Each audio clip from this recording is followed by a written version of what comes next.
So welcome back to my YouTube channel. বন্ধুরা, চলে এলাম আবার একটা নতুন ভিডিও নিয়ে।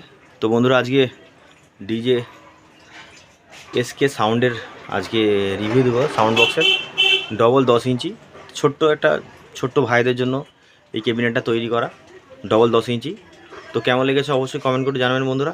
চলো আপনাদের ব্যাক ক্যামেরা করে আপনাদের সকলকে দেখাই জিনিসটা কেমন লুক হয়েছে। ওকে, দেখতে থাকো বন্ধুরা। এই যে দেখতে পাচ্ছ, এটা ডবল 10 ইঞ্চি স্পিকার আছে। টোটালটাই 50 ওয়াট করে স্পিকার আছে। এটা 250 ওয়াট অ্যাম্পলিফায়ার দিয়ে বাজবে। তো এটা অলরেডি যাবে আমাদের বাগনান সাব ডিভিশনে, ডিজে এসকে সাউন্ড। তো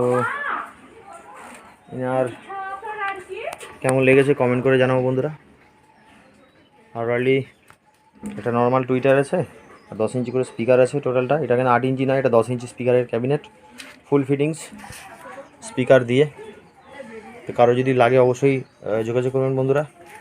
আমার চ্যানেল নাম হচ্ছে ডিজে চিন্টু। আমার বাড়ি হচ্ছে হাওড়া ডিস্ট্রিক্ট, বাগনান মহাদেবপুর। পপ থেকে শুরু করে A to Z সাউন্ড বক্সের ক্যাবিনেট তৈরি করা হয়। 4D Bangla box, 4D 6D সব কিছুই। কারো যদি লাগে অবশ্যই যোগাযোগ করো। আমার চ্যানেল নাম হচ্ছে ডিজে চিন্টু। আমার বাড়ি হচ্ছে হাওড়া ডিস্ট্রিক্ট, বাগনান মহাদেবপুর। তো বন্ধুরা, কেমন লেগেছে অবশ্যই কমেন্ট করে জানাবেন। তো বাগনান থেকে 15 মিনিট টোটালি। যদি কারো লাগে অবশ্যই যোগাযোগ করবেন। এই ধরনের সাউন্ড বক্স এটা ঘরে বাজানোর জন্য সম্পূর্ণ। এটা কিন্তু লাইভ প্রোগ্রামের জন্য নয়, কেউ লাইভে বাজাতে পারে। আর টেস্টিং ভিডিওটা বন্ধুরা কালকে দেবো, আসলে মালটা কেমন বাজে না বাজে। ঠিক আছে বন্ধুরা, ভালো থাকবেন, দেখা হচ্ছে নেক্সট ভিডিওতে।